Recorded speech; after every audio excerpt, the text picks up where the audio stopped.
Star Bulletin times मध्ये आपल्या सर्वांचं प्रथमतः सहर्ष स्वागत। आज जो पाऊस झाला, बघितला असेल तर तुम्ही, वादळी वाऱ्यासह एवढा भयंकर पाऊस होता ना, वारं पण एवढं भयंकर होतं का ह्या वाऱ्यामध्ये आणि ठिकठिकाणी मुसळधार पाऊसही झाला।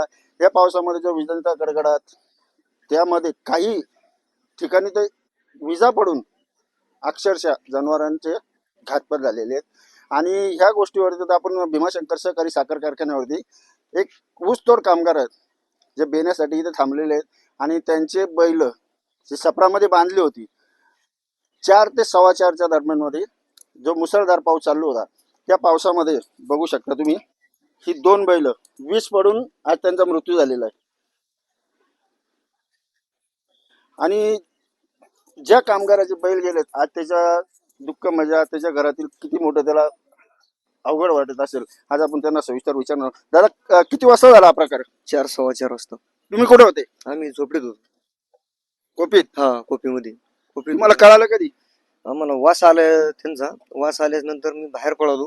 झोपडीमधून बाहेर पळाल्याच नंतर बैलांनी दोन्ही पण अंग टाकून जाऊ दिले. म्हणजे असे प्रकार घडू नये तर प्रत्येक शेतकऱ्यांनी ह्या पावसाळ्यामध्ये काळजी घ्या, कारण असे प्रकार घडू शकतात, याचे काही सांगता येत नाही। आपापली जनावर एकदम निवाऱ्याला बांधायचा प्रयत्न करत जावा आणि आपली जनावर कशी सुरक्षित राहतील याच्याकडे जास्त महत्त्व द्या, कारण ही आपली संपत्ती आहे आणि ही आपली जपणं गरजेचं आहे। कॅमेरा पर्सन विशालचा Santosh, Star Bulletin Times, Pargaon.